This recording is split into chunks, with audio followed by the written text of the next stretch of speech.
Halo adik-adik, salam jumpa dari Danau Buyan di Bali. Udaranya sangat dingin dan berangin berkabut. Tetapi bersama dengan Yesus, hati kita tetap hangat untuk mengasihi Dia. Selamat sahabat adik-adik, salam jumpa lagi dalam pelajaran sekolah sahabat kita hari ini. Tentu kita bergembira karena kasih sayang Tuhan begitu besar memberikan kita keselamatan, kesehatan, kebahagiaan dan damai. Dan sebelum kita belajar pelajaran sekolah sahabat kita, baiklah kita berdoa. Mari kita berdoa. Terima kasih Bapa dalam surga untuk hari Sabat. Tuhan berikan bagi kami untuk berbakti kepadamu, belajar firman Tuhan, berdoa memujimu.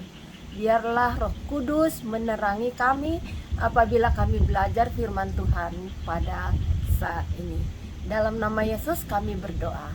Amin. Pelajaran sekolah sahabat kita judulnya Pemberian yang Agung. Ada hubungannya dengan pelajaran sekolah sahabat kita pada minggu yang lalu. Pertukaran hadiah. Sekarang hadiah apa yang Tuhan berikan bagi kita? Pemberian yang agung. Apa itu sebenarnya? Perhatikan ayat hafalan kita bunyinya seperti ini. Yohanes 3 ayat 16. Tentu kalian sudah menghafalkan ayat ini kan?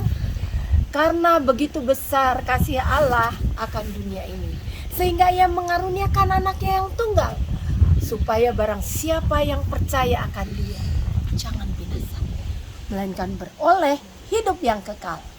Ada tambahan lain, ayat hafalan kita dalam Ibrani 13 ayat 15. Bunyinya, sebab itu marilah kita oleh Dia senantiasa mempersembahkan korban syukur kepada Allah, yaitu ucapan bibir yang memuliakan namanya. Ya, kita harus memuliakan nama Tuhan atas pemberian yang agung. Tuhan sudah memberikan segenap surga kepada manusia dengan memberikan Yesus sebagai korban untuk pengganti hidup kita. Adik-adik, sesuatu yang sangat-sangat luar biasa. Pemberian agung ini benar-benar agung. Bayangkan, Dia telah mati untuk kita. Sekarang gembala-gembala datang memberikan sesuatu untuk Yesus. Alkitab tidak menyebutkannya. Tetapi kedatangan mereka untuk menyembah Yesus adalah pemberian juga untuk pengganti kasih-Nya. Bagaimana dengan orang-orang Majus? Mereka datang dengan mur, ya, dengan kemenyan dan juga emas. Tetapi lebih daripada itu, waktu yang diberikan untuk Yesus menyembah Dia di Bethlehem, itu suatu pemberian yang besar untuk Yesus. Nah adik-adik, jangan kecewa kalau kita tidak punya apa-apa yang harus kita berikan untuk Yesus. Yesus hanya mau hati kita diserahkan kepadanya sebagai pengganti pemberian ucapan syukur kita kepadanya.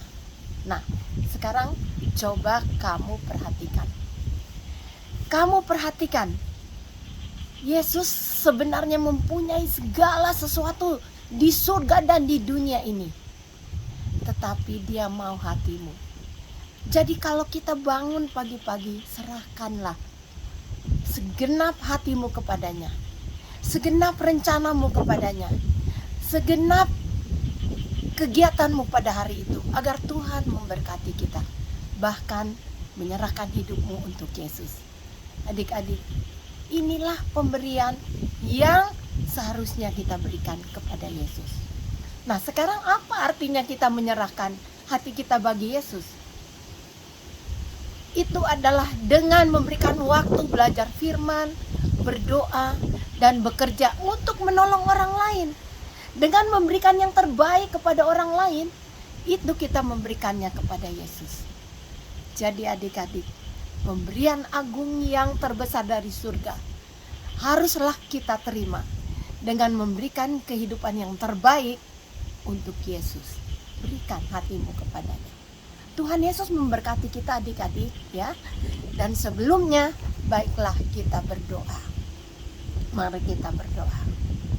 Bapa dalam surga, terima kasih atas pemberian agung yang Tuhan berikan melalui Yesus, atas kematiannya dan kebangkitannya, memberikan jaminan bagi kami untuk hidup kekal selama-lamanya di surga.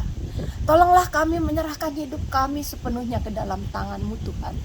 Kami mau menyerahkan hidup kami setiap hari untuk Yesus. Terima kasih Tuhan. Roh Kudus menuntun kami untuk menjadikan kami setia kepada Tuhan. Dalam nama Yesus Juru Selamat kami. Amin. Adik-adik, sampai di sini pelajaran Sekolah Sabat. Biarlah Tuhan memberkati kita. Sampai jumpa sabat depan.